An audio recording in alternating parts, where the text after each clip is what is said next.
We begin this Valentine's Day in a place known for love, the Russian border with Ukraine, where, in an attempt to prevent Ukraine from joining NATO, Russia has amassed over 100,000 troops. While tensions have been gradually escalating, diplomatic channels have remained open, although one very interested, if not directly affected party has offered a bit of a different take with incredible specificity.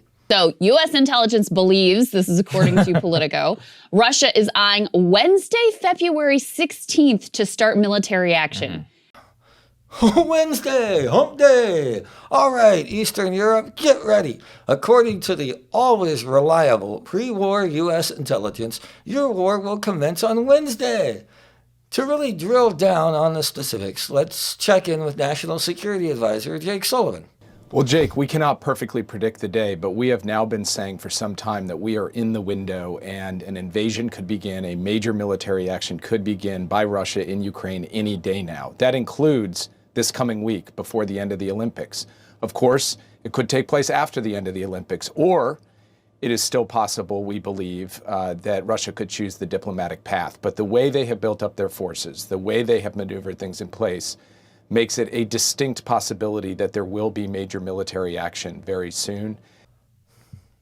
All right, there you have it. Russia is definitely, possibly thinking about maybe invading Ukraine on Wednesday, or later this week, or next week, or not at all. Now, let's not alarm the innocent Ukrainian civilians any more than necessary. But what might they be facing through no fault of their own as soon as Wednesday? Jake, if there is a military invasion of Ukraine by Russia, it's likely to begin with a significant barrage of missiles and bomb attacks. Those are never as precise as any army would like them to be, and we don't even know how precise the Russian army would like them to be. So innocent civilians could be killed regardless of their nationality. It would then be followed by an onslaught of a ground force moving across the Ukrainian frontier, again, where innocent civilians could get caught in the crossfire. Holy shit, Jake.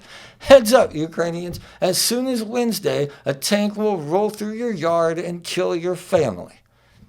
Okay, call me old-fashioned, but since we're talking so much about maybe definitely, but hopefully not going to war with a nuclear-armed power over Ukraine, should we ask someone a little closer to the situation what they think is happening? Maybe like the Ukrainians? Ukrainian President Vladimir Zelensky, what say you? The best friend for enemies, that is panic in our country. And all this information that helps only for panic doesn't help us. Wow, the Russians have built up a massive force along the border. And the U.S. says it will deploy troops and act swiftly if anything happens. And the Ukrainian president says, do I need to be here for this? Because it really seems like y'all two have some shit to work out. Look, Vladimir Putin is an authoritarian thug, and he makes no bones about wanting to reclaim the glory of the Soviet Union. And I know it's been 6 months since we've been in a war, and the last one didn't end well, and we're really trying to get back out there and maybe dip our toe in, maybe find a nice rebound war.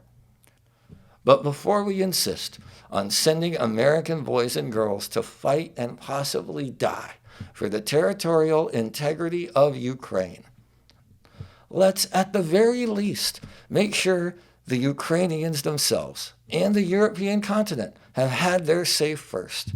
Because here's the thing about rebounds. You fall in love every time.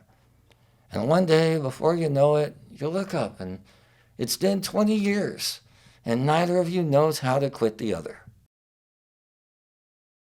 Thank you so much for supporting the show. If you're watching on YouTube, go ahead and hit that subscribe button. Be sure you hit the bell so you'll get notified as soon as our show drops, and you'll never miss any of our videos.